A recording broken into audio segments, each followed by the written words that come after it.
বাংলাদেশি মুসলিম শিল্পীদের পশ্চিমবঙ্গে সিনেমা করতে হলে বাংলাদেশে হিন্দু অত্যাচারের বিরুদ্ধে প্রতিবাদ করতে হবে, নয়তো তাদের বয়কটের হুমকি দিলেন বিজেপি নেতা ও রাজ্যসভার সাংসদ শমিক ভট্টাচার্য।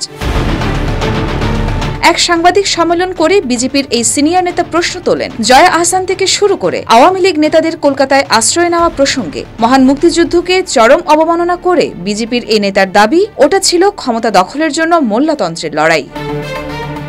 তিনি বলেন, কোন শিল্পী সত্তাকে, কোন প্রতিভাকে আমরা কোন ধর্ম বা উপাসনার পদ্ধতির মোড়কে রাঙিয়ে দিতে চাই না বা তাদের বিচ্ছিন্ন করতেও চাই না, কিন্তু এই মুহূর্তে তাদেরকে বয়কট করতে হবে। এই মুহূর্তে ওপার বাংলার যারা মুসলিম ধর্মাবলম্বী অভিনেতা অভিনেত্রী রয়েছেন, তারা বাংলার মাটিতে দাঁড়িয়ে প্রতিবাদ করুন, হিন্দুর উপর এই ঘৃণ্য অত্যাচারের বিরুদ্ধে প্রতিবাদ করুন, তারপর শুটিংয়ে নামুন। ক্ষমতাসীন দলের প্রভাবশালী নেতা ও মন্ত্রী অরূপ বিশ্বাসকে উদ্দেশ্য করে তিনি বলেন, তিনি তো ওপার বাংলার মানুষ, টলিউড যার নিয়ন্ত্রণে। বিষয়টা দেখুন, শুধু খেলাধুলা দেখলে হবে না। তিনি অনেক বিধিনিষেধ আরোপ করেছিলেন, তপন সেনের পর্যন্ত শুটিং বন্ধ হয়ে গিয়েছিল। কিন্তু যারা ওপারে অত্যাচার করবে আর এপারে এসে সিনেমা করবে আর প্রতিবাদ করবে না, এটা তো হতে পারে না। আমি তো নাম উল্লেখ করে বলছি, গৌতম ঘোষের প্রতিবাদ কোথায় গেল? প্রসেনজিতের মতো বড় অভিনেতা, অন্তত তার থেকে সমাজ তো এটা প্রত্যাশা করে যে উনি অন্তত কথা বলুক।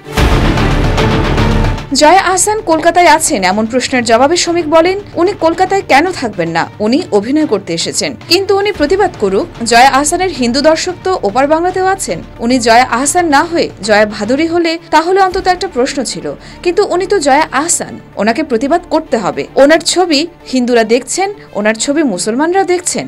আমরা এই ঘৃণ্য রাজনীতি চাই না, কিন্তু হিন্দু হয়ে বাংলাদেশে জন্মানো কি অপরাধ? ভারতের রাজ্যসভার গুরুত্বপূর্ণ এই সদস্য বাংলাদেশের বর্তমান পরিস্থিতি সাংবাদিকদের বর্ণনা করতে গিয়ে বলেছেন, ওখানে সব মৌলবাদী, অশিক্ষিত, মূর্খ লোকজন বসে আছে। কে কার পন্থী কেউ জানে না, কে চিটফান্ডের মালিক, কে বিএনপি, কে আওয়ামী লীগ। ওরা দিনের শেষে সবাই মৌলবাদী। টোটালি তালিবানাইজেশন হয়ে গেছে। যে অত্যাচার আফগানিস্তানে এখন পর্যন্ত হয়নি, সেই অত্যাচার আজকে বাংলাদেশে হচ্ছে।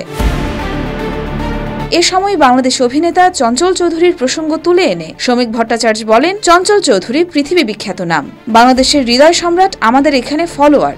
এখন তিনি সম্পূর্ণ গৃহবন্দী, জীবন সংশয়ের অবস্থা।